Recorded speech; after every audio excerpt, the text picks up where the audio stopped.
C'était la vraie question après le Covid, après la guerre en Ukraine et la crise énergétique. On constate surtout une diversification des chaînes de valeur avec évidemment moins d'exposition directe à la Chine, plus d'exposition vers d'autres hubs asiatiques de l'Asie du Sud-Est, mais aussi des nouveaux hubs qui se créent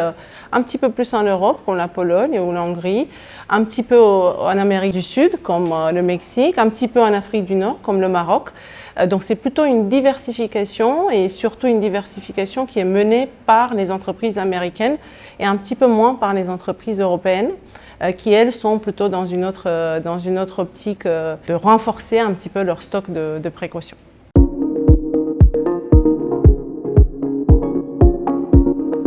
Justement, c'est cette question de stock de précaution qu'on a vu après le Covid. Évidemment, les entreprises européennes étaient beaucoup plus touchées que les entreprises américaines, avec des niveaux de vente au stock qui étaient très faibles,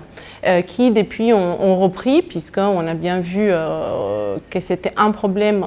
sur la chaîne de production. Aujourd'hui, par le cycle, ces stocks sont toujours très élevés et la conséquence directe de ça, c'est évidemment comment les écouler, puisqu'on a aussi une inflation sur les services de stockage, tout ce qui est prix des entrepôts. Donc aujourd'hui, ça coûte de la marge financière aux entreprises qui ont un niveau de stock par rapport à leur vente trop élevé.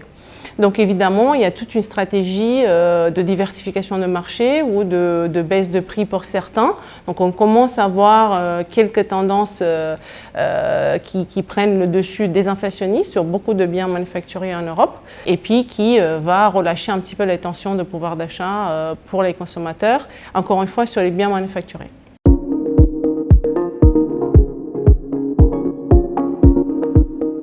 On s'est posé justement cette question lors des études qu'on a faites et des enquêtes auprès des consommateurs, notamment par rapport aux biens qui sont faits plus proches de la maison, typiquement made in France ou sur des biens verts. Et en fait, malheureusement, on se rend compte que le consommateur n'est pas tout à fait prêt à payer un prix plus élevé pour ce genre de biens, malgré leur prise de conscience de l'importance de ces biens.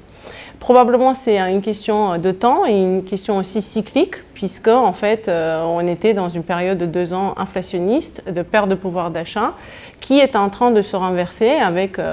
une augmentation de ce pouvoir d'achat en réel depuis à peu près 6 mois, qui pourra redonner un petit peu plus de volonté aux consommateurs de consommer des biens durables et donc potentiellement plus chers.